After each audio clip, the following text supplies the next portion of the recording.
ꯂꯨꯔꯕ ꯇꯥꯟꯐꯝ ꯀꯌꯥꯗ ꯑꯩꯈꯣꯏ ꯃꯤꯌꯥꯝꯒꯤꯗꯃꯛꯇ ꯆꯥꯅ ꯊꯛꯅꯕ ꯈꯨꯠꯆꯩ ꯄꯨꯁꯤꯜꯂꯛꯂꯤꯕ ꯊꯋꯥꯏ ꯈꯨꯕꯥꯛꯇ ꯍꯥꯞꯄꯒ ꯑꯩꯈꯣꯏꯒꯤ ꯉꯥꯛ ꯂꯩꯇꯅ ꯑꯩꯈꯣꯏꯒꯤ ꯂꯦꯟꯁ꯭ꯂꯥꯏꯗ ꯊꯣꯛꯄ ꯑꯗꯨꯒ ꯃꯐꯝꯁꯤꯗ ꯑꯩꯈꯣꯏꯒꯤ ꯂꯨꯠ ꯇꯧꯕ ꯑꯗꯨꯒ ꯗꯤꯃꯥꯟ ꯇꯧꯕꯅꯆꯤꯡꯕꯗ ꯈꯨꯗꯣꯡꯊꯤꯕ ꯀꯌꯥ ꯅꯪꯈ꯭ꯔꯕꯁꯨ ꯑꯩꯈꯣꯏꯒꯤ ꯃꯅꯤꯄꯨꯔꯒꯤ ꯅꯦꯁꯅꯦꯜ ꯍꯥꯏꯋꯦꯁꯤꯡꯗ ꯆꯠꯂꯤꯕ ꯃꯅꯤꯄꯨꯔꯒꯤ ꯃꯄꯥꯟꯗꯒꯤ ꯄꯣꯠꯆꯩ ꯄꯨꯁꯤꯜꯂꯛꯏꯕ ꯗ꯭ꯔꯥꯏꯚꯔꯁꯤꯡꯁꯤꯅ ꯑꯆꯧꯕ ꯊꯧꯗꯥꯡ ꯂꯧꯗꯨꯅ ꯂꯥꯛꯏ ꯑꯗꯨꯕꯨ ꯆꯩꯔꯛꯁꯤꯗ ꯁꯄ꯭ꯔꯥꯏꯃꯦꯅꯥ ꯄꯨꯂꯤꯁꯅ ꯁꯦꯜ ꯄꯤꯌꯨ ꯌꯥꯗꯕꯒꯤ ꯗ꯭ꯔꯥꯏꯚꯔ ꯑꯃ ꯐꯨꯔꯒ ꯐꯥꯖꯤꯟꯈ꯭ꯔꯦ ꯆꯦꯟꯅꯕ ꯄꯨꯂꯤꯁ ꯁꯁꯄꯦꯟ ꯇꯧꯗ꯭ꯔꯕꯗꯤ ꯁ꯭ꯇꯥꯔꯤꯡ ꯄꯥꯏꯔꯔꯣꯏ ꯂꯩꯉꯥꯛꯀꯁꯨ ꯋꯥꯔꯤ ꯁꯥꯟꯅꯔꯣꯏ ꯍꯥꯏꯕ ꯄꯥꯎ ꯑꯃ ꯌꯥꯎꯔꯦ ꯍꯥꯏꯕ ꯇꯥꯔꯦ ꯑꯣꯖꯥ ꯍꯥꯏꯔꯤꯕ ꯄꯥꯎꯁꯤꯗꯤ ꯑꯣꯖꯥ ꯀꯃꯥꯏꯅ ꯌꯦꯡꯕꯤ ꯃꯉꯥꯡꯁꯤꯅ ꯃꯁꯤ ꯃꯍꯥ ꯄꯥꯞꯀꯤ ꯊꯕꯛ ꯍꯥꯏꯕ ꯇꯥꯔꯦꯅꯦꯀꯣ ꯑꯩꯈꯣꯏꯗ ꯁ꯭ꯇꯦꯛ ꯍꯣꯜꯗꯔ ꯃꯌꯥꯝ ꯑꯃꯅ ꯂꯝꯕꯤ ꯆꯠꯄ ꯌꯥꯅꯤ ꯌꯥꯔꯣꯏ ꯊꯤꯡꯉꯝꯕꯗꯒꯤ ꯆꯠꯄ ꯌꯥꯗ꯭ꯔꯤꯉꯩ ꯃꯗꯨꯕꯨ ꯉꯥꯛ ꯁꯦꯜꯂꯒ ꯃꯗꯨꯕꯨ ꯀ꯭ꯂꯤꯌꯥꯔ ꯇꯧꯅꯤꯡ ꯂꯩꯔꯤꯕ ꯄꯨꯂꯤꯁꯇꯨꯅ ꯑꯃꯨꯛ ꯑꯣꯟꯁꯤꯜꯂꯀꯥꯟꯗꯨꯗ ꯁꯝꯕꯟꯅ ꯍꯋꯥꯏ ꯃꯇꯣꯟ ꯆꯥꯔꯦ ꯍꯥꯏꯗꯨꯅꯦꯕꯀꯣ ꯑꯩꯈꯣꯏꯒꯤ ꯏꯄꯥ ꯏꯄꯨꯒꯤ ꯂꯣꯟꯗ ꯍꯥꯏꯔꯒ ꯃꯁꯤꯗꯤ ꯀꯔꯝꯍꯥꯏꯅ ꯇꯧꯅꯤ ꯁꯝꯕꯟ ꯈꯥꯗ꯭ꯔꯦ ꯁꯟꯅ ꯆꯥꯔꯦ ꯁꯝꯕꯟ ꯈꯥꯔꯦ ꯁꯝꯕꯟꯅ ꯆꯥꯔꯦ ꯑꯗꯨꯗꯤ ꯀꯔꯝꯍꯥꯏꯅ ꯇꯧꯅꯤ ꯑꯗꯨꯗꯤ ꯀꯔꯝꯍꯥꯏꯅ ꯍꯋꯥꯏꯗꯨ ꯍꯤꯡꯗꯣꯔꯤ ꯃꯤꯗꯨ ꯍꯤꯡꯗꯣꯔꯤ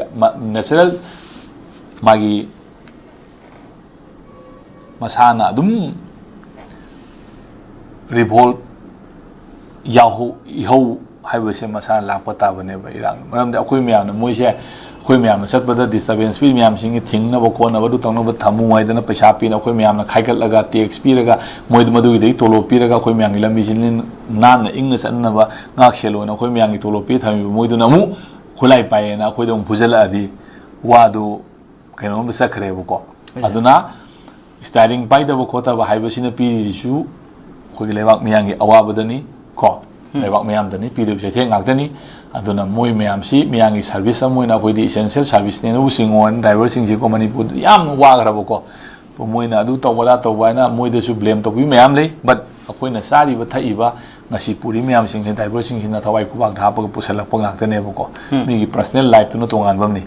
ꯑꯩꯈꯣꯏꯅ ꯄꯔꯁꯅꯦꯜ ꯂꯥꯏꯐ ꯗ꯭ꯔꯥꯏꯚꯔꯕꯨ ꯊꯤꯟꯊꯤ ꯍꯥꯏꯕꯤꯕꯁꯨ ꯌꯥꯎꯋꯦꯕꯀꯣ but personal life is personal life ꯂꯣꯏꯅꯃꯛ ꯄꯔꯁꯅꯦꯜ ꯂꯥꯏꯐ ꯂꯩꯅꯤ ꯂꯥꯏꯐꯇ ꯄꯣꯂꯤꯇꯤꯛꯁ ꯑꯣꯏꯒꯦꯔꯥ ꯗꯣꯛꯇꯔ ꯑꯣꯏꯒꯦꯔꯥ ꯏꯟꯖꯤꯅꯤꯌꯥꯔ ꯑꯣꯏꯒꯦꯔꯥ ꯂꯣꯏꯅꯃꯛ ꯂꯩꯅꯦꯕꯀꯣ ꯑꯗꯨꯒꯤ ꯄꯔꯁꯅꯦꯜ ꯂꯥꯏꯐꯇꯨ ꯌꯥꯝ ꯀꯟꯅ ꯑꯩꯈꯣꯏꯅ ꯌꯦꯡꯁꯤꯟꯗꯕꯤꯗ ꯃꯥꯅ ꯂꯧꯔꯤꯕ ꯃꯥꯒꯤ ꯄ꯭ꯔꯣꯐꯦꯁꯅꯦꯜ ꯔꯤꯛꯁ ꯀꯣ ꯔꯦꯁꯄꯣꯟꯁꯤꯕꯤꯂꯤꯇꯤꯁ ꯃꯌꯥꯝꯁꯤꯡꯗꯨ ꯌꯦꯡꯉꯀꯥꯟꯁꯤꯗ ꯑꯩꯈꯣꯏ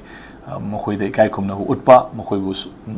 ꯄꯨꯛꯅꯤꯡ ꯊꯧꯒꯠꯄ ꯍꯥꯏꯕꯁꯤ ꯑꯩꯈꯣꯏ ꯂꯩꯕꯥꯛ ꯃꯤꯌꯥꯝꯁꯤꯒꯤ ꯏꯊꯧꯗꯥꯡꯅꯤ ꯃꯔꯝ ꯑꯁꯤꯅ ꯑꯁꯤꯒꯨꯝꯕ ꯄꯨꯂꯤꯁꯁꯤꯡ ꯑꯁꯦ ꯌꯥꯝ ꯊꯨꯅ ꯒꯣꯔꯃꯦꯟ ꯍꯧꯖꯤꯛꯇꯤ ꯄꯤआरꯒꯤ ꯃꯇꯝꯅꯤ ꯍꯧꯖꯤꯛꯇꯤꯀꯣ ꯌꯥꯝ ꯀꯥꯏꯅ ꯄꯣꯂꯤꯇꯤꯀꯦꯜ ꯄ꯭ꯔꯦꯁꯔꯁꯨ ꯂꯩꯔꯣꯏ ꯑꯃꯁꯨ ꯂꯩꯔꯣꯏ ꯂꯩꯕꯥꯛ ꯃꯤꯌꯥꯝꯒꯤꯗꯃꯛꯇ ꯋꯦꯜꯐꯤꯌꯔꯒꯤꯗꯃꯛꯇ ꯂꯩꯔꯤꯕ ꯒꯣꯔꯃꯦꯟꯅꯤ ꯃꯔꯝ ꯑꯗꯨꯅ ꯂꯩꯔꯤꯕ ꯍꯥꯏꯔꯤꯕ ꯆꯦꯟꯅꯔꯤꯕ ꯄꯨꯂꯤꯁꯁꯤꯡ ꯑꯗꯣ ꯈꯨꯗꯛꯇ ꯏꯟꯚꯦꯁꯇꯤꯒꯦꯠ ꯇꯧꯔꯀꯥꯟꯗ ꯏꯟꯚꯦꯁꯇꯤꯒꯦꯁꯟ ꯌꯥꯎꯗꯕꯗꯤ ꯌꯥꯔꯣꯏꯀꯣ इन्वेस्टिगेशन है ऑलवेज डिपार्टमेंटल अदे पब्लिक पेन मौद नंग सूम तौरीसी मरम करीगिनो माना पैसा पीयू है फूबने क्या जस्टिफाई तौरीबनो है मोई हायर अथॉरिटी खुदक्ता थूना एक्शन लौरकान हेक्ता अना पुलिस लालमनी है नदबको थूना एक्शन लौरकान यानब पुरगा अखोना वरी सानरोय मियोइसिंग अखोना स्टेप सिबोक्ति लौखले स्टेप खर लौखलदीको थो यारकनेबको स्टेप लौखले अखोई हाई पुलिसिंग खरगी सस्पेंड थमे और नत्रगन सी तौरे अदु नोइना पामीसु अखोई सी इंक्वायरी तौरगा सी तौगे खोके हाइबना सिंगबा लागदी अखोई ड्राइवर की करीगी लेबे एसोसिएशन सु वरी साजे हाइबदी यारकनी कदोबो यारोइदनो मोय गाइतना सारगा वरी साना बाइजे दुम साना लाबो गाक्तनी अदुना गवर्नमेंटना अहानबगी ओइना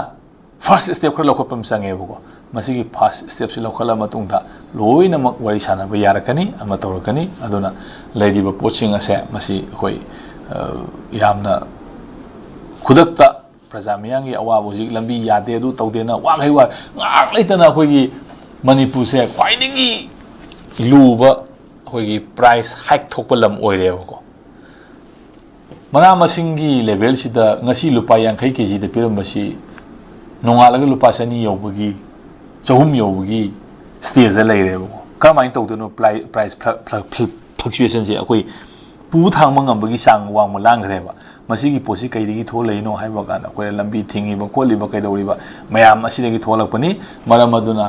गवर्नमेंट हाइबसे प्रजा मियांगी वेलफेयर गिदमक्ता लेबनी अदुना वेलफेयर स्टेट अमै कन्सेप्टा लेरिबा हाइरिबसिंग असे खरा थुना इंटरवेन तौरगा याम थुना यानबो पुबिरो अमनि ड्राइवरसिंगु मागी सिक्योरिटी लाइफ की को मागी लाइफ टू प्रोटेक्शन पीबा ngamba अदुगुंबा लेंगा अमा ओइना अखोई मियामदा थाजब थंबियो है सुमाइना थमजगे याम नुवाइजो जम मखा तादो लासनिंग सिने खोगे इमा कया मरुम अदुगा मियोय कया मरुम सु पुंसि मांगख्रबा मणिपुर दगी ꯑꯩꯈꯣꯏꯒꯤ Armed Forces Special Force Act se ꯂꯧꯊꯣꯛꯅꯕꯒꯤ ꯏꯍꯧ ꯀꯟꯅ ꯆꯪꯁꯤꯜꯂꯕ ꯃꯇꯨꯡꯗ ꯃꯅꯤꯄꯨꯔꯒꯤ ꯇꯝꯄꯥꯛꯀꯤ ꯃꯐꯝ ꯑꯌꯥꯝꯕ ꯁꯔꯨꯛꯇꯒꯤ ꯂꯧꯊꯣꯛꯂꯝꯂꯕꯁꯨ ꯇꯞꯅ ꯇꯞꯅ ꯁꯨꯝ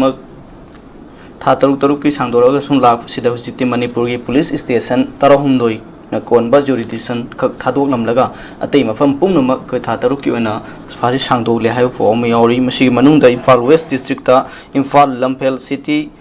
ꯁꯤꯡꯖꯃꯩ ꯄꯥꯠꯁꯣꯏ ꯑꯃꯁꯨꯡ ꯋꯥꯡꯒꯣꯏ ꯑꯩꯈꯣꯏꯒꯤ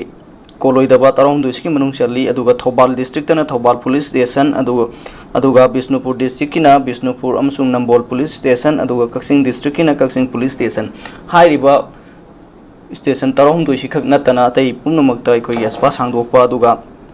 ꯍꯥꯏꯔꯤꯕ ꯄꯥꯎꯁꯤꯃꯛꯀ ꯔꯤꯂꯦꯇꯦꯗ ꯑꯣꯏꯅ ꯌꯥꯝꯅ ꯑꯩꯈꯣꯏꯒꯤ ꯉꯔꯥꯡ ꯈꯛꯇꯃꯛ ꯀꯣꯇꯨꯅ ꯃꯅꯤꯄꯨꯔ ꯄꯨꯝꯕꯗ ꯑꯁꯄꯥ ꯆꯠꯍꯟꯒꯗꯕꯅꯤ ꯍꯥꯏꯕ ꯗꯤꯃꯥꯟ ꯇꯧꯈꯤꯕ ꯂꯩ ꯃꯈꯣꯏꯅ ꯗꯤꯃꯥꯟ ꯇꯧꯈꯤꯕꯒ ꯆꯥꯟꯅꯅ ꯇꯧꯔꯛꯂꯤꯕ ꯊꯕꯛ ꯑꯁꯤꯅ ꯑꯩꯈꯣꯏꯒꯤ ꯑꯣꯏꯔꯛꯂꯤ ꯐꯤꯕꯝꯁꯤꯗ ꯆꯃꯝꯅꯕ ꯄꯣꯛꯍꯟꯕ ꯁꯨꯝ ꯃꯤꯌꯥꯝꯅ ꯁꯨꯝ ꯍꯥꯏꯅꯔꯤ ꯍꯥꯏꯕ ꯇꯥꯔꯦ ꯑꯣꯖꯥ ꯍꯥꯏꯔꯤꯕ ꯄꯥꯎꯁꯤꯗ ꯀꯃꯥꯏꯅ ꯌꯦꯡꯕꯤ ꯃꯁꯤ ꯀꯩꯅꯣꯅꯦ Armed Forces Special Force Act ꯌꯥꯎꯔꯤꯁꯦ मा डिस्टर्ब एरिया लाउथोपम चंगेबा Armed Forces Special Force Act extend तौगे हारे मैं हमने खंगनबो वानीदनको मणिपुरदगी डिस्टर्ब एरिया स्टेटस से लौथोगदी automatically Armed Forces Special Force Act अदुम लेथ्रेबको मसी आइदर सेंटर ना नत्रगे स्टेट ना मसी था तरुक की स्टेट ना दरकार ओइदि हारगसु सेंटर ना मसी इंपोज तौबो ngमेबो मागी लोदा यावरि मागी टेक्निकल ओइबो पोसेको अदुना मरम मरकान होसिदि पिया गा लेबनिना मोइना डिस्टर्ब ओइना खनबा एरिया दो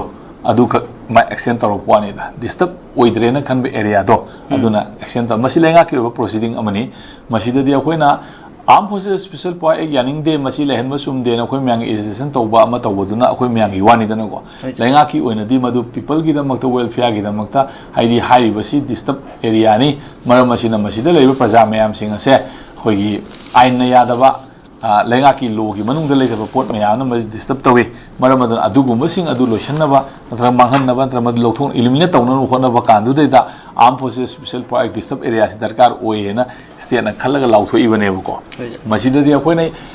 यानिंगदे नतगा यानिंगी हाइबदुना आइगी वामनी बट मसीदि मागी प्रोसीड्यूर अमनेबा गवर्नमेंट की अदु प्रोसीड्यूर दुदि अखोइना लेदिबा अदुगुम्बा प्रोसीड्यूर चलाइबा गवर्नमेंट दु पामदे लेहलोय नत्रगा मदुगी पोतु अन तौरोयना अखोइ म्यामना तौबना पोट अमनी अदुगा हाइबा पोतु सिनबा यारिबा गवर्नमेंट दुसु लेना अदु तौबा यारोयना हाइबा पोतुदि अखोइ यामना अखोइगी कनोसे इसाइथना सेल्फ कंट्राडिक्ट हाइतारेको अदुगी इशू अमा लाकनी हैना आइदि अदमाइन लवी अदुगा लेरिबा पोसिदि कोतुना हाइबा हाइदबा हाइ थातरुक अदुगा हाइबसिंग सही अहुम नत्रगा मरी न पुन तौबा यादेबा था तरुक खुदिंगी माइ नोटिफिकेशन थोइनेबको अदुगी था तरुक तो सुरकपगी नोटिफिकेशन थोलकपै वानी कोतुना हाइबा हाइदबा अमा तौबदुदि मोइ मै लेनबा लेनदबनो तोंगान पोट अमा चकांदा